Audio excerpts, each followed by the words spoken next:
Assalamu alaikum, урматтуу көрөрмандар.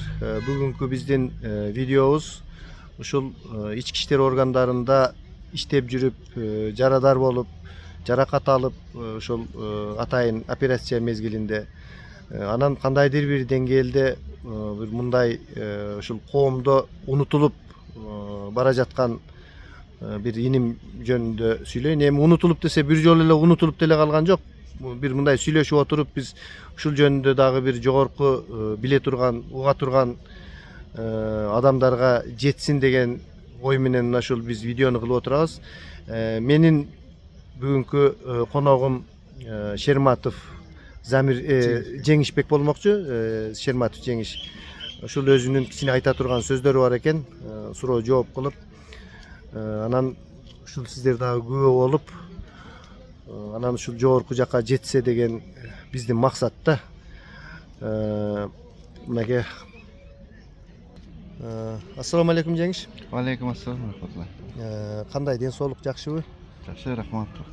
Мына экөөбүз сүйлөшөбүз деп чечтик. Канча жыл ички иштер органдарында иштедиң? 3 жыл иштегем ички иштер органында. Башында 3 жыл.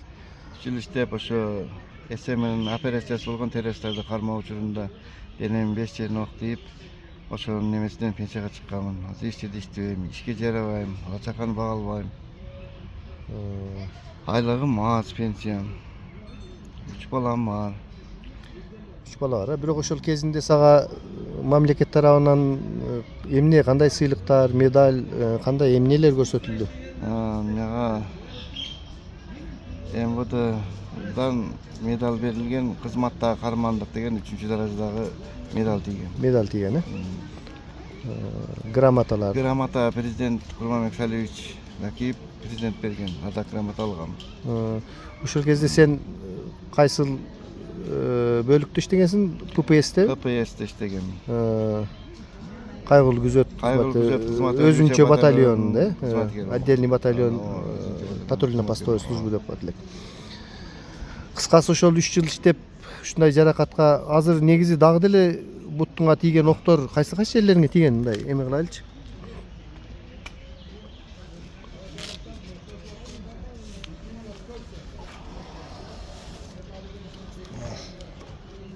Мына ушул жерге 2 ок тийип, мына жерден чыккан, мына жерлерим бүт эле азыр деле былкылдап турат, карматпайт, бирок ооруйт. Азыр деле ооруп турат. Оорутат, таман жок мынакей. Бадинге кийсең аркасы түшүп кала берет. Жамбаштактарга дагы тийген да? Жамбаштактар, мына арканкы сөөктү бачактап, алдыңкы сөөккө туруп калып, жерден окту алган. Азыр аксап басат экенсиң. Аксап басам, отомой ишке жарабайм азыр. Оор иштерге жарабайсың. Бул жериме тийген. Биягына дагы тийгенби? Биякка дагы тийген. Охо, биягы дагы тийген экен. Биякка дагы тийген. Бүт эле автоматтуу тийген. Автоматтардын октору тийген. Жогу бар, күчүнөлөр бар. Чыккан. Эми Жеңиш мындай да.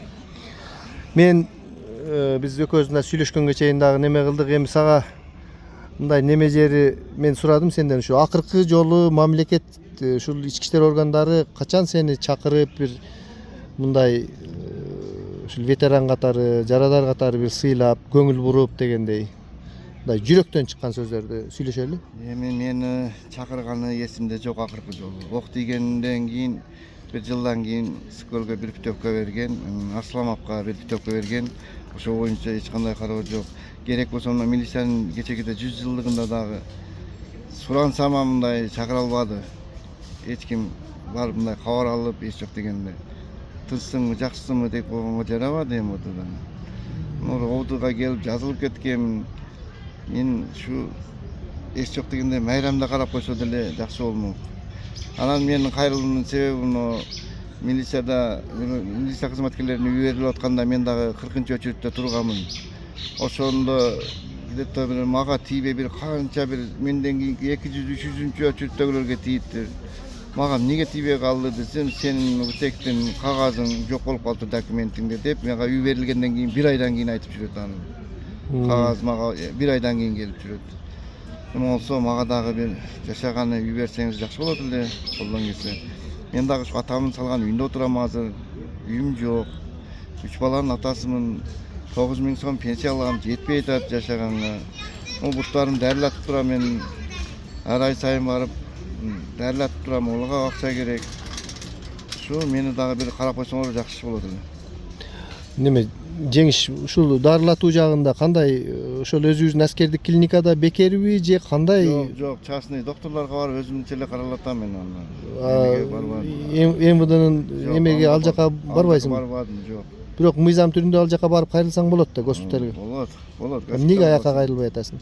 Аякка барганда дагы неме документтерди толтуруш керек, барыш керек. Эмнеси десең эле учетуң жок экен дейт.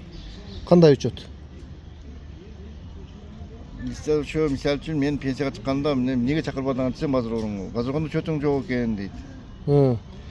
Анан келип жаздырдым, анда деле чакырбадан мен МВДныкына барбадым, өзүм эле докторлорго барып, өзүмдүн докторум бар, ошол жерге барып карап Өзүңүн жаныңан акча кетирип, өзүңүн эме кылып, ушинтип кайрылып келатасың, Үй боюнча ошентип убада беришип, эчтеке болгон жок. Бербеди, жок, ошо. Азыр эмне деп атат анан кийин ипотека боюнча? Эмне деп азыр? Ипотека боюнча кайрылсам жок, азыр эми салынганда беребиз деп, ушу айны жок. Ал боюнча кандай экен? Мына Жалал Абадтагы кайрылдың эле да? Жалал Абадтагы кайрылгам да. Эми мына өзүбүздүн база коргондо салынат деп атат. Ушуга дагы кайрылса болобу? Базар коргондогуга билбедим, мен ушу МВД УДга кайрылганмын да. УДга кайрылгансың да? Балким ушул жерден МВДга кайрылдым, УДга кайрылдым. Дагы кандай эмне мындай жөлөк пул кошумча эчтеке жок. Үй бүлөң кандай, эмне болуп атасың? Кандай сурап ал акыбалыңа? Жок, андай жок. Унутулуп калганбыз да. Эчтеке жок кыскасы. Эчтеке жок, унутуп калганбыз. Эми денсаулыгың бар малда жакшы экенсиң, азыр эчтекеге жарабай калсаң, эч ким деле карабайт. Азыр канчага чыгып калдың ошондо? 47ге чыгып калдым. 47ге чыгып калдың. Оорулар аябай мурдакыдан күч алып эме кыла баштады. Сууп келген сайын 2005-жылкы жарадар мына быйыл 25 жыл, 20 жылдын ичинде дагы мына толук сакайбай ушинтип кыйнап атат, Эч кандай баягы кайрадагы ысык көлгө же Жалал Абад курортторуна эчтеке эч кандай көңүл буруу жок, Көңүл буруу жок.